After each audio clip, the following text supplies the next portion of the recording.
Il s'est marié aux yeux de tous et il a divorcé aux yeux de tous.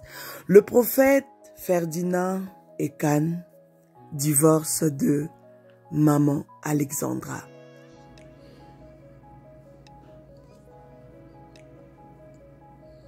Vraiment. On aurait tout vu. Le monde est devenu autre chose. On ne sait plus à quel saint se vouer. Même les hommes de Dieu, on ne sait plus ce qui se passe dans leur camp. Hein? On parle de dissentiment, on parle de divorce, on parle d'offrande, on parle de corruption. Et pourtant la Bible est unique. Et la Bible n'a pas changé depuis ce temps. Parce que Dieu n'a pas changé. Dieu est égal à sa parole. Il a dit qu'il ne change pas. Mais les hommes changent. Les hommes changent. Qu'est-ce qu'il y a? Mais oui, c'est l'amour de l'intérêt. Le gain facile. La réputation. On veut préserver la réputation. On s'aime plus qu'on aime Dieu. Ou bien des fois, on veut se mettre à la place de Dieu sur cette terre. On veut être considéré plus que Dieu. On veut porter le manteau de Dieu. Le manteau de l'autorité. C'est moi, c'est moi. C'est moi. Hein? Ça fait que beaucoup dévient. Beaucoup sont déstabilisés. Ils ont changé leur veste. À cause aussi des biens de ce monde. À cause de je ne sais quoi. Est-ce qu'on peut faire ça? On peut changer comme ça. On peut tordre le cou à la parole de Dieu à ce point. On peut vouloir aider Dieu à ce point. Pourtant, c'est vous qui dites que vous connaissez, vous avez étudié, vous avez fait de la théologie, vous avez fait de longues études. On vous appelle même des docteurs en théologie. Mais regardez ce que vous faites là. Vous êtes pire que les gens qui ne connaissent même pas Dieu. Parce que de nos jours, on remarque le taux de divorce dans le camp chrétien est plus élevé que partout ailleurs. Partout ailleurs. Ah, ce n'est même pas là le point. Mais j'ai déjà fait plus de 3 minutes. Je pensais que j'allais faire moins d'1 minute pour parler de ce que je vais dire, pour dire ce que je vais dire. Mais non. Et c'est au sujet de ce prophète-là. Je ne veux pas le juger ni le condamner, mais je veux simplement donner mon point de vue à partir de la leçon que j'ai tirée de son affaire. Le pasteur Ferdinand Ekane du Cameroun qui a divorcé d'avec sa femme de 3 mois. Non? Il s'est marié en octobre avec une jeune femme qu'il a vue à Lille en Europe. Et puis déjà, il a décidé de mettre fin à leur relation. C'est ça qu'il a dit sur les réseaux sociaux. Je crois hier, la décision est sortie hier, et il y a eu beaucoup de polémiques au sujet de ce qu'il a dit. Je n'en veux à personne, et je n'en veux au prophète non plus, mais il y a certains éléments qui m'ont un peu choqué dans son histoire. Le premier, c'est au sujet de son dissentiment, la cause de son dissentiment avec son ami. La cause, c'est l'offrande, le partage du gain. Et le gain, ça provient d'où? Ça provient des fidèles, des membres de l'église. Vous voyez comment vous nous avez réduits, à quoi vous nous avez réduits, vous les hommes de Dieu. Je ne dis pas qu'il ne faut pas payer l'offrande, mais regardez comment vous êtes assoiffés, vous êtes avides de l'argent. Vous courez derrière cet argent et puis ça vous amène à faire du n'importe quoi, à désobéir même à l'ordre de Dieu. Mais c'est ça. C'est à cause d'offrandes que vous avez eu des problèmes avec ton ami. Et jusqu'à aujourd'hui, vous n'avez pas réglé. Alors que normalement, Dieu a dit de régler les problèmes. Hein? Et tu viens gaillardement annoncer cela sur les réseaux sociaux. Deuxième point. Les parents directs de maman Alessandra, ta femme, se sont opposés à votre mariage, mais tu as passé par autre chemin pour faire quand même le mariage. Tu es parti payer la dot loin, sans l'approbation des parents directs. Est-ce qu'on peut faire ça? Est-ce qu'on peut faire ça? Ce n'est pas bon. Ressaisissez-vous. Quand les parents ont dit non, toi tu es un prophète, tu peux vraiment prendre patience et continuer par prier Dieu pour que Dieu touche leur cœur. Ou bien, changer carrément si Dieu ne te veut pas là-bas. Si Dieu voulait, Dieu allait toucher leur cœur. Deuxième point, c'est ça. Le troisième point, c'est au sujet de ce qui s'est passé après le mariage.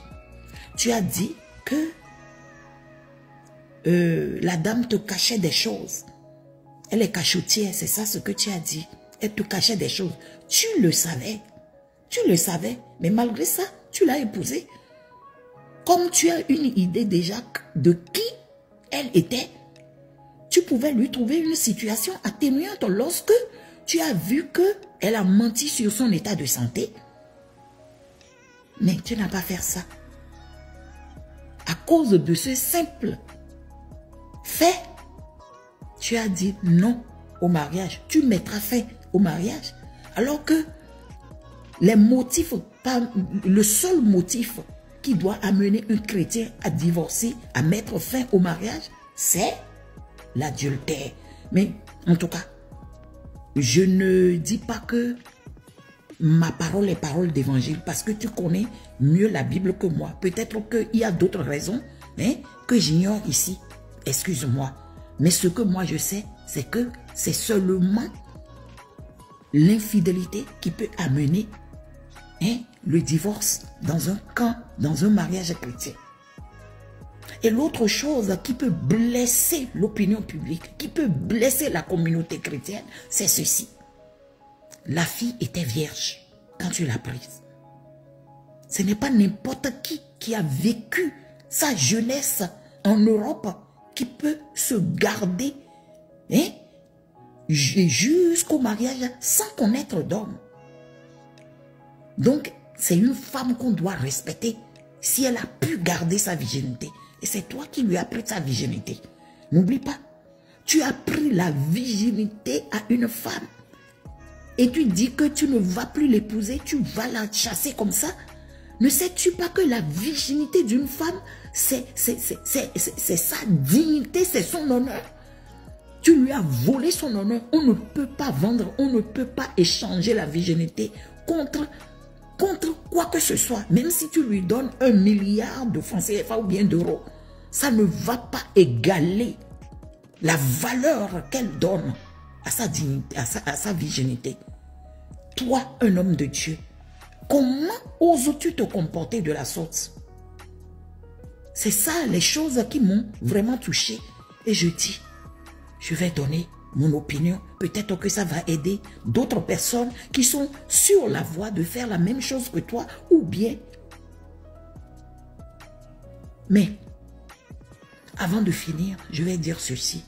Je vais aussi dire, il ne faut pas aussi vous presser pour rentrer dans le mariage. Faites attention. Prenez du temps. Étudiez-vous. Essayez à vous connaître. Pas intimement, pas sur le plan sexuel. Essayez à vous connaître avant de rentrer dans le mariage pour éviter ces dommages, ces mésaventures que nous venons de voir. Pour finir, ma conclusion est ceci. J'ai dit mon opinion, mais je ne sais pas ce que Dieu t'a révélé. Tu dois avoir tes raisons. Je ne te juge pas, je ne te condamne pas. Que Dieu soit glorifié dans tout ce que nous faisons. Amen. Ah, voilà, voilà la famille, la grande famille de Mama Kimia. En tout cas, c'est pas fini. Il me reste une vidéo que je vais vous mettre.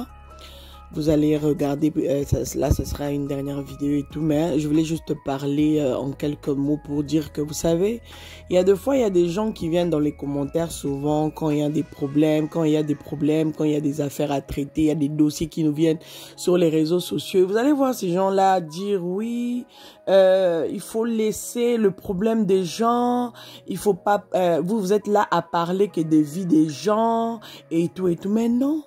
C'est pas que, que les gens sont en train de parler des vies des gens, non.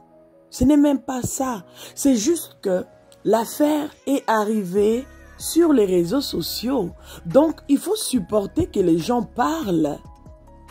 C'est à vous maintenant de choisir où aller mettre vos oreilles. Parce que ici, on ne viendra pas insulter quelqu'un parce qu'il y a quelque chose qui est sorti à son sujet. On ne viendra pas dénigrer la personne. Non, on viendra parler et tout ce que moi je partagerai sur ma chaîne, ça sera vraiment des choses constructives au fait. Ça ne sera pas des choses qui sera là pour commencer encore à vous détruire ou encore à faire mal. Non, mais sauf qu'il faut accepter ce moment-là. Si cette affaire n'était pas arrivée sur les réseaux sociaux, ou encore si d'autres affaires n'arrivaient pas sur les réseaux sociaux, on n'allait pas avoir ce pouvoir-là de venir, à moins qu'on soit ces genres de personnes qui cherchent toujours à tout prix fouiller dans les vies des gens. Non. Mais quand quelque chose arrive sur les réseaux sociaux, et surtout quand c'est eux-mêmes, les concernés, ils nous déposent ça bien en cadeau. Non emballé. Mais chacun va se servir à sa sauce, au fait. Chacun va se servir et va faire de cette affaire ce qu'il veut. C'est tout. Oh, mais il faut être heureux d'être sur la chaîne de Mama Kimia. Il faut être heureux d'être abonné à cette chaîne parce que ici on partage que des bonnes valeurs. Même s'il y a un problème, on a notre manière d'aborder les choses. On a notre manière de parler des choses qui se passent sur les réseaux sociaux. On ne parle pas ici comme tout le monde. Et quand même je suis en recherche de vidéos pour venir nous édifier, je ne prends pas n'importe quelle vidéo. Parce qu'en ce moment, si vous allez sur TikTok, là, vous allez voir comment on est en train de massacrer le prophète. Vous allez bien le voir, bien. Ils n'ont même pas peur de voir que oui, quand même, c'est l'homme de Dieu, c'est son choix, c'est truc. Non! Ils vont sortir, mais des mots, quoi, mais des mots crus. Et faut respecter ma chaîne, pardon. C'est important. Il faut respecter. Hein? Et aussi partager tout ce que je vous partage. Quand même.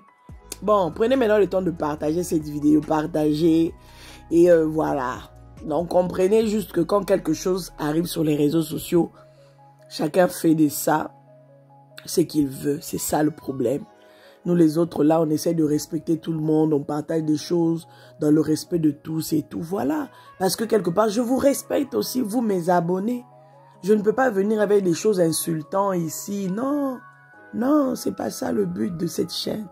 Donc, supportez. Si le prophète n'était pas passé lui-même, personne n'allait parler. Est-ce que qui était en train déjà de parler de son mariage? On ne savait. Est-ce que nous, on savait même que sa femme était malade? On ne savait pas. Qui parlait de ça? Personne. Quand ils s'étaient mariés, là, on a partagé, on a dit félicitations, félicitations. Le papa de Jemima s'est remarié. Et après, qui est parti fouiller? Personne. Je suis désolée, mais personne. Mais là, lui-même, il a ouvert la porte. Donc, supportez. Si vous êtes là, vous priez peut-être dans son église. Supportez. C'est votre daddy qui est venu avec ça. Ce n'est pas nous. Donc, nous, on essaie juste de partager quelques conseils à gauche, à droite, pour que ça puisse aider aussi des gens peut-être qui vont commencer un ministère, qui vont rentrer aussi dans un ministère, qui sont là en train d'exercer le ministère pastoral, prophétique, bref. D'être sérieux dans ce qu'ils sont en train de faire, d'être de vrais exemplaires et qui soient qui puissent être vraiment de bons exemples pour les gens qui les regardent, oui, pour les gens qui les suivent, pour les chrétiens dans le monde entier, c'est ça. Donc voilà, on continue et puis après on va terminer. Je vous aime énormément. Et voilà, on continue. Le secret pour obtenir les meilleurs prix sur vos portes coulissantes et sectionnelles. Avec Ditelkin, découvrez les meilleurs gadgets pour sécuriser vos portes et planifiez un aménagement parfait avec nos portes coulissantes. Obtenez une porte coulissante en un minimum de temps. Contactez-nous au plus 243 89 95 20 539. Ditelkin. Votre satisfaction, c'est notre souci. Vous savez, on n'est pas Dieu. Personne n'est Dieu. Dieu sait ce qu'il fait. Dieu sait pourquoi ils se doivent arriver à là. Que ce soit bien, que ce soit mal, Dieu même lui-même sait. Que le Seigneur les guide. Moi, je pense que voilà, il faut simplement dire voilà, que le Seigneur soit avec eux. Que oui, l'homme, c'est bien, c'est pas bien. Mais attends, qui nous sommes, nous, pour dire c'est bien ou c'est pas bien?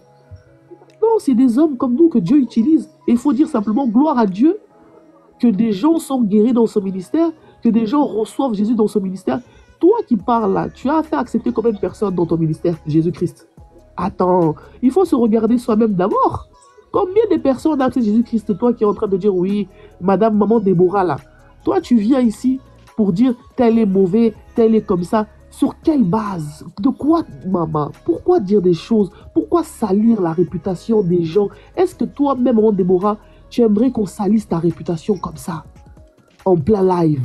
Tel est faux, tel est... Non, maman, c'est pas comme ça qu'on fait les choses. Ces hommes de Dieu, c'est des serviteurs de Dieu. Combien d'âmes ont été sauvées à travers ces personnes-là? Combien de personnes ont accepté Jésus-Christ à travers ces personnes-là? Est-ce que, maman Déborah, toi, tu peux compter ça? Non, laissez agir, laissez Dieu faire. Tu sais, il y a une verset dans la Bible qui avait dit, il y avait Jésus passait avec ses disciples. Et quand il passait sur la route, ses serviteurs ont vu, ses disciples ont vu des hommes qui priaient au nom de Jésus-Christ, mais qui n'étaient pas disciples. Ils ont dit, mais Seigneur, Seigneur, regarde ces personnes-là. Ils sont en train de délivrer, ils sont en train de faire comme nous en ton nom. Jésus leur a dit, laissez-leur. Ah, mais toi là, tu es qui pour dire tel et tel, tel et tel? Non, il faut arrêter ça. Quel esprit vous anime? Quel esprit, maman Déborah, t'anime? Pourquoi dire des choses comme ça? Pourquoi détruire la réputation des hommes comme ça? Même si tu as eu un mauvais souvenir, même si ton cas était spécial, qu'il y a quelque chose qui s'est passé. Non, ça c'est ton témoignage. Mais de traiter les gens de faux, de tels serviteurs, non, ça c'est pas... Ça c'est l'esprit de division. Ça c'est diviser le corps de Christ. Et vraiment, c'est sur des choses comme ça qu'il faut qu'on remette les choses en ordre. Arrêtons la division. On voit des religions qui ne connaissent même pas Jésus-Christ. Des gens qui sont dans des religions, mais jamais ils peuvent se lever pour aller se diviser comme ça entre eux. Mais nous-mêmes, en tant que chrétiens, je ne sais pas si, bon, on va dire que bon, c'est pas parce que quelqu'un qui dit qu'il est chrétien, qu'il est chrétien. C'est vrai qu'on est parmi nous, il y a des faux. C'est vrai, il y a des gens, ils peuvent se dire chrétiens, mais au fond, ils ne sont pas chrétiens. Aujourd'hui, c'est ça le problème. Mais quand même, tu vois des gens qui ont des doctrines, qui ne connaissent même pas Jésus-Christ, mais qui ne peuvent pas mettre la division comme ça. Mais nous, en tant que chrétiens, c'est toujours tel est faux, tel est... Non, si Dieu t'a révélé quelque chose, gloire à Dieu, prie. Prie que le Seigneur fasse grâce. Mais viens pas dire oui, tel est faux. Non. Moi, par rapport à ce que... Je parle par rapport à ce qu'elle a dit, Déborah. Non, j'ai été choqué de ses propos. Ça m'a vraiment choqué. Et pour moi, vraiment, je remets en question cette femme-là. Si vraiment elle est chrétienne. Franchement, je ne sais pas si elle est vraiment chrétienne, mais non, c'est choquant. Mais par rapport aux serviteurs de Dieu, moi, en tant que servante de Dieu, en tant qu'enfant de Dieu, je ne peux pas aujourd'hui pointer du doigt l'homme de Dieu ou sa femme. Parce que ceux qu'ils ont vécu, ceux qu'ils vivent dans leur relation, ceux qu'ils ont eux-mêmes, c'est Dieu seul est témoin de ce qui s'est passé. On peut dire, oui, c'est vrai, c'est pas bien sa femme, ou c'est vrai, c'est pas bien le serviteur de Dieu. Mais ceux qu'ils vivent, pourquoi ils en ont arrivé là? Je pense que quand même, ils vont pas aller jusqu'à mettre, voilà, à faire un scandale. Parce qu'aujourd'hui, le divorce, c'est vrai que c'est quelque chose de pas bien. C'est une séparation. C'est pas bien, c'est au jeu de tout le monde. Ils vont pas aller jusqu'à ce point-là, juste parce que, voilà, ma femme, elle a été... Non, franchement, non, je pense qu'il faut qu'on tourne un peu, qu'on réfléchisse un peu plus et qu'on soit vraiment un peu plus compréhensible. Et pour toutes les personnes qui sont dans des vies de couple, dans des mariages, si, bon, je pense que ces personnes-là peuvent connaître aussi certaines difficultés là où ça peut nous mener, mais il faut quand même avoir un peu de compassion et se dire, bon, l'homme de Dieu a eu un tel problème, intercédons, prions pour lui, et Dieu seul sait ce qu'il fera. Mais pointer du doigt comme ça, dire non, non, franchement non. Moi, je ne suis pas d'accord par rapport à ça. Donc c'est un peu ça. Merci. Soyez bénis, servants de Dieu, Sandra. Soyez vraiment, véritablement bénis au nom de Dieu. Bonjour, je me nomme Mohamadi Didier. Je suis administrateur général de la société Ditelkin SRL. Nous sommes une société de services spécialisée dans la sécurité électronique et accès aux bâtiments. Nous apportons des solutions adaptées dans la sécurité des biens et des personnes au sein des entreprises et les particuliers. Nos compétences techniques sont la détection incendie, système d'alarme, contrôle d'accès, vidéosurveillance, porte coulissante automatique, barrières et bornes électroniques, panneaux solaires, électricité haute et basse tension. Dotés d'une équipe technique très qualifiée, nous installons, conseillons et proposons des contrats de maintenance technique pour garantir le bon fonctionnement de tous vos équipements, car votre satisfaction, c'est notre souci.